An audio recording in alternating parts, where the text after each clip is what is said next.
February 15, 2026ರಂದು ನಡೆಯಲಿರುವ ಅಂದರೆ ಇದೇ ಭಾನುವಾರ ನಡೆಯಲಿರುವ T20 ವಿಶ್ವಕಪ್ ಟೂರ್ನಿಯಲ್ಲಿ ಭಾರತದ ಜೊತೆ ಪಾಕಿಸ್ತಾನ ಆಡಲು ಒಪ್ಕೊಂಡಿದೆ. ಏನಿದು ಪಾಕಿಸ್ತಾನ ಭಾರತದ ಜೊತೆ ಆಡೋದಿಲ್ಲ ಅಂತ ಹೇಳ್ತಿತ್ತು, ಆದರೆ ಈಗ ಯಾಕೆ ಒಪ್ಕೊಂಡಿದೆ?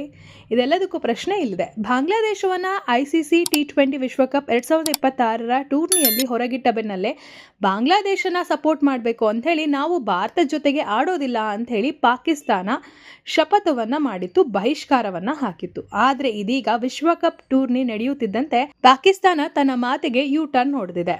ಅಂತಾರಾಷ್ಟ್ರೀಯ ಕ್ರಿಕೆಟ್ ಸಮಿತಿ, ಪಾಕಿಸ್ತಾನ ಕ್ರಿಕೆಟ್ ಮಂಡಳಿ ಮತ್ತು ಬಾಂಗ್ಲಾದೇಶ ಕ್ರಿಕೆಟ್ ಮಂಡಳಿ ಅಧಿಕಾರಿಗಳ ನಡುವೆ ಲಾಹೋರ್ನಲ್ಲಿ ನಡೆದ ಮಾತುಕತೆಯ ನಂತರ ಪಾಕಿಸ್ತಾನ ತನ್ನ ಮಾತಿಗೆ ಈಗ ಯೂ ಟರ್ನ್ ಹೊಡೆದಿದೆ.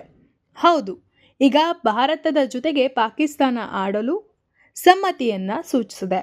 ಕೊನೆಯ ಕ್ಷಣದಲ್ಲಿ ಪಂದ್ಯದಿಂದ ಹಿಂದಕ್ಕೆ ಸರಿದರೆ ಉಂಟಾಗುವ ಆರ್ಥಿಕ ಪರಿಣಾಮಗಳ ಬಗ್ಗೆ ICC PCBಗೆ ಎಚ್ಚರಿಕೆ ನೀಡಿತ್ತು. ಇದರ ಬೆನ್ನಲ್ಲೇ ಇದೀಗ ಪಾಕಿಸ್ತಾನ ಭಾರತದ ವಿರುದ್ಧ ಆಡಲು ಸಜ್ಜಾಗಿದೆ.